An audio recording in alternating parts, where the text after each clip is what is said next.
안녕하세요. 오늘은 2020년도 수능 34번에서 37번 지문이었던 3D 합성 영상의 생성 및 출력을 위한 모델링과 렌더링에 대한 지문을 한번 해설해 보도록 하겠습니다. 문단 번호부터 한번 매겨보면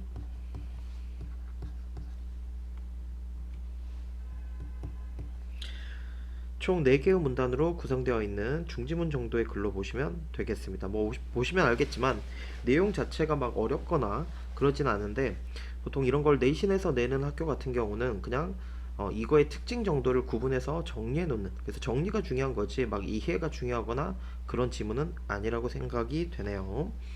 처음부터 한번 봅시다. 1문단부터 보시면 최근에 3D 애니메이션, 3D에 대한 지금 내용이 나오죠. 섬세한 입체 영상을 구현하여 실물을 촬영한 것 같은 느낌을 주는 게 3D입니다. 근데 이 3D는 합성 영상을 생성, 출력하기 위해서 모델링과 렌더링을 거쳐야 된다. 그래서 모델링과 렌더링이 중요하다는 게 지금 나왔죠. 그래서 이게 항상 내가 이렇게 분류가 되면 찾고 시작하랬지, 모델링이 2문단에 나오는 거고 렌더링이 3문단에 지금 나오고 있는 거지. 그러니까 결국 1문단에서 3D 영상, 합성 영상을 생성하기 위해서는 모델링과 렌더링을 거쳐야 된다는 걸 설명을 하고, 2문단에서는 모델링, 3문단에서는 렌더링을 지금 보여주고 있다고 생각이 되네요. 그래서 만약에 학교에서 시험을 내면 이런 것들은 가능하겠지. 모델링, 기억, 렌더링, 니은 해가지고 기억과 니은에 대한 설명으로 적절한 거, 적절하지 않은 것, 이런 문제는 충분히 가능하겠지. 이게 가장 기초적인 문제가 될 테니까. 그래서 이런 것들은 조금 우리가 생각을 하면서 공부를 조금 해야 될 것 같습니다. 이어서 봅시다. 모델링부터 한번 살펴보도록 하죠. 처음에 모델링의 개념부터 나오네. 모델링은 3차원 가상 공간에서 물체의 모양, 크기, 공간적인 위치, 표면 특성 등과 같은 관련된 고유한 값을 설정하거나 수정하는 단계를 우리가 모델링이라고 한다. 이 모델링은 모양과 크기를 설정할 때 주로 3개의 정점으로 형성되는 삼각형을 활용하는데, 작은 삼각형의 조합으로 이루어진 그물과 같은 형태로 물체 표면을 표현하는 방식이다. 그리고 이 삼각형의 꼭지점들은 물체의 모양과 크기를 결정하는 정점이 된다. 정점. 그래서 정점에 대한 게 지금 또 중요할 수 있다는 거지. 이게 지금 정점의 개념이 되는 거고, 여기서부터가 정점의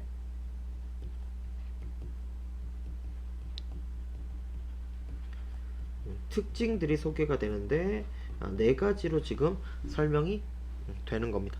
우선 보시면 첫 번째, 이 정점들의 개수는 물체가 변형되어도 변하지 않는다.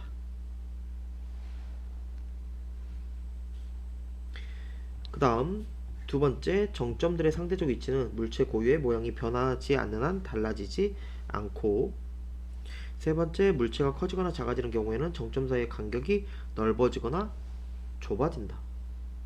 그리고 네 번째, 물체가 회전하거나 이동하는 경우는 정점들이 간격을 유지하면서 회전축을 중심으로 회전하거나 동일 방향으로 동일 거리만큼 이동한다. 이런 특징이 있는 게 정점의 특징이라는 거지.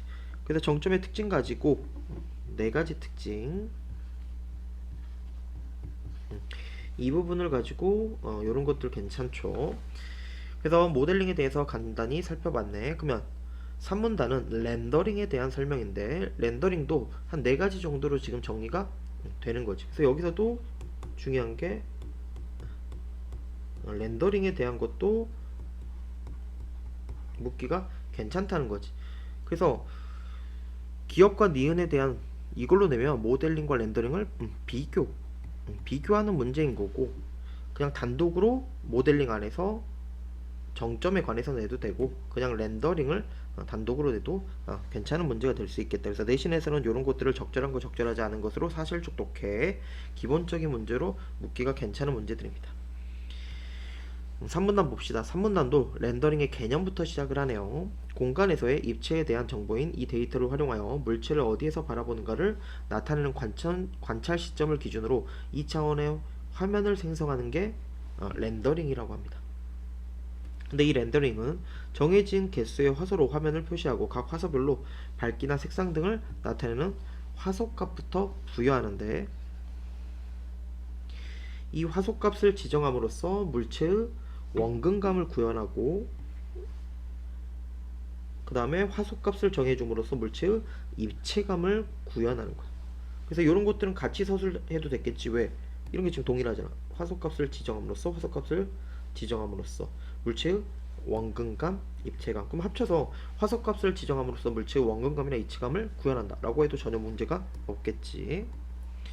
그 다음에 화면을 구성하는 모든 화소의 화소값이 결정되면 하나의 프레임이 생성되고, 이를 화면 출력 장치를 통해 모니터에 표시하면 정지 영상이 완성되는. 그래서 여기서 렌더링의 4가지 과정이 나왔네.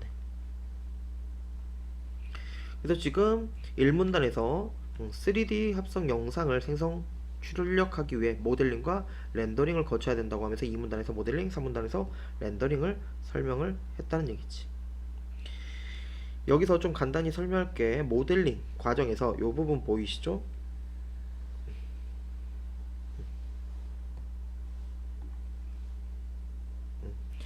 여기 보시면 3개의 정점으로 형성되는 삼각형을 모델링에 사용하는데, 작은 삼각형의 조합으로 이루어진 그물 같은 형태로 물체의 표면을 표현하는 방식이 지금 모델링이라고 얘기를 했지. 이게 어떤 거냐면 이런 식이에요. 이런 식. 지금 여기 보시면 작은 삼각형들 보입니까? 작은 삼각형들 보이지? 요런 것들을 지금 얘기를 하는 거야. 그래서 이 작은 삼각형, 3개의 정점으로 형성되는 삼각형을 활용하고 작은 삼각형의 조합으로 이루어진 그물 같은 형태. 지금 보여? 그물같이 쫙 되어 있죠? 요거를 지금 우리가 이해를 하기 위해서 이 그림 보시면 이 문단의 모델링이 이해가 될 겁니다. 그 다음 4문단으로 한번 가봅시다. 이 모델링과 렌더링을 반복하여 생성된 프레임들을 순서대로 표시하면 동영상이 되는데, 이와 관련해서 CPU 그래픽 처리 능력을 보완하기 위해 개발된 GPU라는 게 굉장히 중요할 수 있다는 거지. 이런 것들은 첫 번째, 데이터 처리를 독립적으로 수행할 수 있는 장치인 코어를 수백에서 수천 개씩 탑재하고 있고, 각 코어는 그래픽 연산에 특화된 연산만이 가능하대. 그리고 세 번째, CPU 코어에 비해서 저속으로 연산을 하게 된다. 그리고 동일한 연산을 여러 번 수행하는 경우에는 고속으로 출력 영상을 생성할 수가 있다는. 그래서 여기서도 요거 괜찮지? 그래서 여기까지 디귿으로 설정해도 괜찮겠네요. 그래서 GPU의 활용이라 해가지고 지금 4가지 특징, GPU 가지고 4가지 특징. 그래서 이 글은 3D와 관련된 건데, 모델링, 정점, 렌더링, GPU 이 4가지만 공부하면 크게 어려움이 없는 지문이라고 볼 수가 있겠네요. 그래서 내용은 이 정도로 보시면 정리가 쉽게 되지 않을까 싶습니다. 문제풀이를 한번 가보죠. 간단히 문제도 뭐 어렵지 않고 나와도 큰 어려움이 없는 지문이기 때문에 간단히 살펴보면 될 것 같습니다. 첫 번째, 자연 영상은 모델링과 렌더링 단계를 거치지 않고 생성된다. 이게 자연 영상 같은 경우는 화면에 그대로 표시가 되잖아. 근데 모델링과 렌더링을 거쳐야 한다고 얘기를 하고 있지. 그래서 자연 영상을 그대로 표시할 때하고 다르게 3D 합성 영상은 생성 출력하기 위해 모델링과 렌더링을 거쳐야 된다. 맞죠? 그 다음 2번, 렌더링에서 사용되는 물체 고유의 표면 특성은 화소값에 의해 결정된다. 이게 벌써 틀렸지. 이게 물체 고유의 표면 특성은 렌더링이 아니고 모델링 단계에서 지정되지. 그래서 답은 2번이 되겠고, 3번, 물체의 원근감과 입체감은 관찰 시점을 기준으로 구현된다. 그치? 렌더링 단계에서 이루어질 때 렌더링은 관찰 시점을 기준으로 하니까 맞는 얘기지. 4번, 3D 영상을 재현하는 화면의 해상도가 높을수록 연산량이 많아진다. 그치, 해상도가 높아지면 출력 화소 자체가 많아지잖아. 그럼 연산이 많이 하게 되겠지. 그리고 시간도 길어지게 되겠고. 5번 병목 현상은 연산할 데이터 양이 처리 능력을 초과할 때 발생한다. 그치? 그러니까 CPU가 데이터 연산을 하나씩 수행하는데 과도한 양이 병목 현상 확 오는 거잖아. 집중됐을 때 연산하지 못한 데이터가 차례를 기다리는 병목 현상이 발생하게 되는데 프레임이 완성되는데 시간이 오래 걸릴 수밖에 없겠죠. 2번 모델링. 요런 거지. 2번 모델링. 이런 것처럼 지금 보시면 모델링은 얘를 물은 거잖아. 저런 문제를 렌더링으로 바꿔도 되고 GPU로 바꿔도 된다는 얘기야. 지금 이런 문제를. 2번 적절한 것은 이라고 물었네요. 1번 다른 물체에 가려져 보이지 않는 부분에 있는 삼각형의 점들의 위치는 계산하지 않는다. 계산하지 않는다가 틀렸죠. 지금 계산해야지. 모든 정점들의 위치를 계산해 가지고 보이지 않는 부분을 고려하는 게 관찰 시점을 기준으로 화면을 생성하는데 렌더링과 관련된 부분이었기 때문에 얘는 틀렸죠. 2번 삼각형들을 조합함으로써 물체의 복잡한 공면을 정교하게 표현할 수 있다. 그치, 얘가 답이네. 3번 하나의 작은 삼각형에 다양한 색상, 아니죠, 고유한 색상이겠고 색상의 표면 특성들을 함께 부여한다. 아니지, 하나씩 부여해야지. 공간상의 위치한 정점들을 2차원 표면에 존재하도록 배치한다. 2차원 표면의 존재? 렌더링 얘기하는 거지 이거. 이거 모델링이 아니라 렌더링에 대한 설명이네. 이건 렌더링. 5번 다양하게 변할 수 있는 관찰 시점. 렌더링이죠. 답은 2번이 되겠네요. 그러니까 지금 렌더링과 모델링을 막 섞어버리잖아. 그런 식으로 내도 되고 이거를 그냥 렌더링으로 바꿔도 되고 기억 니은해서 뭐 렌더링과 모델링에 대한 설명으로 적절한 거 적절하지 않은 거 이렇게 내도 전혀 무방하다는 거지. 그 다음 세 번째 문제. 기억에 대한 추론으로 적절한 것은 GPU. 이런 식으로 지금 따로 모른 거지.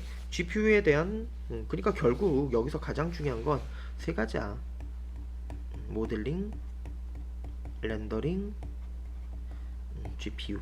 이 세 가지를 정리하는 게 가장 중요한 문제가 되겠지. 추론으로 적절한 것이라고 했네요. 1번 동일한 개수의 정점 위치를 연산할 때 동시에 연산을 수행하는 코어의 개수가 많아지면 총 연산 시간이 코어가 많아지는데 짧아져야겠지. 틀렸네. 2번 정점의 위치를 구하기 위한 10개의 연산을 10개의 코어에서 동시에 진행하려면 10개의 연산 명령어 아니지, 한 개만 있으면 되겠지. 3번 한 개의 코어만 작동할 때 정점의 위치를 구하기 위한 연산 시간은 한 개의 코어를 가진 CPU의 연산 시간과 같다. 틀렸지. 느리겠지. 4번 정점 위치를 구하기 위한 각 데이터의 연산을 하나씩 순서대로 처리한다면 다수의 코어가 작동하는 경우 총 연산 시간은 한 개의 코어만 작동하는 경우의 총 연산 시간과 같다.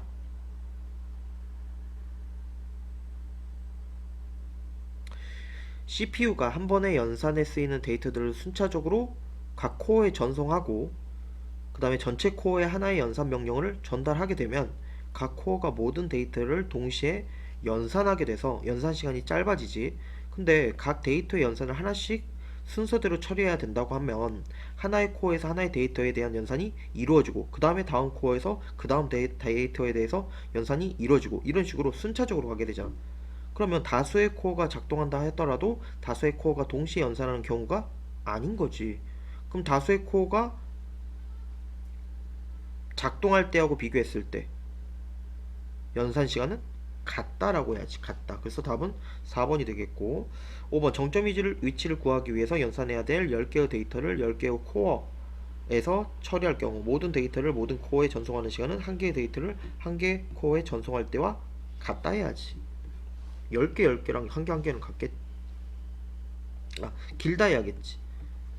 같다가 아니고 말을 잘못했네. 지금 보시면 10개의 데이터를 10개의 코어에 전송하는 시간은 한 개의 데이터를 한 개의 코어에 전송하는 시간보다 길어지지. 왜냐면 얘는 순차적으로 안 됐잖아. 얘는 바로 해버리면 되고 그럼 얘는 하나 끝나고 하나 끝나고 하나, 이래서 10개 해야 되는 거고 얘는 한 번에 하나니까.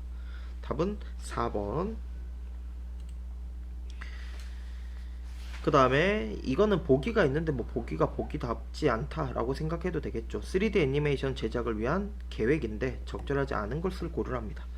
1번 장면 1. 장면 1의 렌더링 단계에서 풍선에 가려져 보이지 않는 이 풍선에 가려서 보이지 않는 이 부분이겠지.